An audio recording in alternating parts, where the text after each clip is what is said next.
அவன் வாழ்வில் சாதிக்க துடிக்கும் ஓர் இளைஞன் தான் எண்ணியபடி தன் வாழ்க்கை மாற வேண்டும், தான் நினைத்த வெற்றியை எப்பாடு பட்டாவது அடைய வேண்டும் என்பது அவனது தீராத வரியாக இருந்தது. ஆனால் அன்று அவனது சூழ்நிலைகள் அதற்கு எதிராக இருந்தன. வாழ்வில் தன் கனவுகளை அடைய அவன் என்னதான் பாடுபட்டாலும் அவனால் பெரிதாக எந்த முன்னேற்றத்தையும் பார்த்துவிட முடியவில்லை. இதனால் அவ்விளைஞன் பெரும் மன வருத்தத்திற்கு ஆளானான். வாழ்வின் மீதே அவனுக்கு பிடிப்பில்லாமல் போனது. ஓர் இனம் புரியாத வறுமையும் சோர்வும் அவன் மனதை ஆட்கொண்டிருந்தன. இப்படியே காலம் கடந்தது.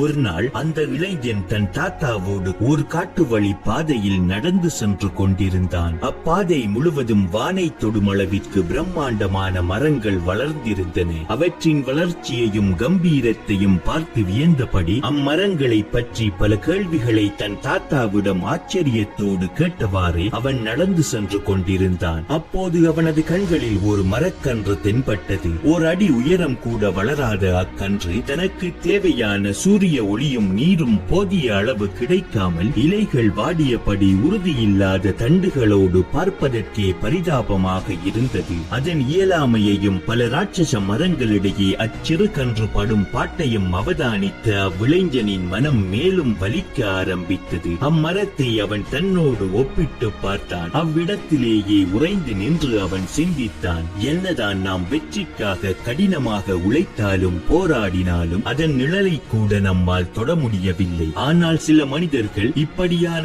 எந்த கஷ்டமும் இல்லாமலும் வெற்றி பெறுகின்றார்களே. இன்று என் நிலைமையும் இம்மரக்கன்றின் நிலையை போன்றதுதான். அடர்ந்த காடு போல விசாலமான இவ்வுலகினுள் தன் வாழ்க்கையை நிலைநிறுத்திக் கொள்ள துடியாய் துடிக்கும் ஒரு மரக்கன்று போலவே நானும் வாழ்கின்றேன் என்பதை எண்ணியபடியே அவன் தன்னை நொந்து கொண்டான். தன் பேரன் அவ்விடத்திலேயே நிற்பதை அவதானித்த அவனது தாத்தா, இங்கு ஏன் நிற்கின்றாய்? நாம் இன்னும் நிறைய தூரம் நடக்க வேண்டும் என்றார். அதற்கு அவ்விளைஞனோ அச்சிறு மரத்தை தன் தாத்தாவிடம் காட்டி, அம்மரத்தை பார்த்தீர்களா? இத்தனை பிரம்மாண்டமான மரங்களுக்கு இடையில் இது சிக்கப்பட்டு தனது அடிப்படை தேவையான சூரிய ஒளியை கூட பெற்றுக்கொள்ள முடியாமல் தள்ளாடுகின்றது. இம்மரத்தை பார்த்தால் பரிதாபமாக உள்ளது என்றான். அதற்கு அவனது தாத்தாவோ, இவ்வளவு நேரமும் இங்கிருக்கும் பல பிரம்மாண்ட மரங்களையும் பார்த்து அவை பற்றி பல கேள்விகளை என்னிடம் கேட்டாய் அல்லவா? நீ இன்று பார்த்து வியக்கும் அப்பிரம்மாண்ட மரங்கள் எல்லாம் என்றோ ஒரு நாள் இதை போன்ற ஒரு சிறு கன்றாக இலைகள் வாடியபடி சூரிய ஒளிக்காக போராடியவைதான். அக்கன்றுகளில் எது தனது வளர்ச்சிக்கு வரும் தடைகளையும் தாண்டி தனது பின்னடைவுகளையும் பொறுத்து கொண்டு போராடி நிலைத்து நிற்கின்றதோ அக்கன்றை நாம் இன்று பார்த்து வியக்கும் ஒரு ராட்சச மரமாக மாறி நிற்கின்றது. அது கன்றாக இருக்கும் போது அதை யாரும் மதித்ததில்லை. யாருடைய பார்வையும் அதன் பக்கம் திரும்பியதில்லை. யாரும் அதை பார்த்து ஆச்சரியப்பட்டதில்லை. அதற்கு தேவையான நீரும் சூரிய ஒளியும் கூட அதற்கு கிடைக்கவில்லை. இருந்தாலும் அக்கன்று போராடியது. தனக்கு கிடைத்த வளங்களை வைத்து கொஞ்சம் கொஞ்சமாக வளர்ந்து தனது வேர்களை கொஞ்சம் கொஞ்சமாக புவியெங்கும் பரப்பியது. அன்று தினமும் அது அடைந்த ஒரு சிறு வளர்ச்சியே இன்று அதை ஒரு பிரம்மாண்ட மரமாக மாற்றியது. அதன் தொடர்ச்சியான போராட்டமே அதற்கு வெற்றியை கொடுத்தது என கூறியபடியே நடக்க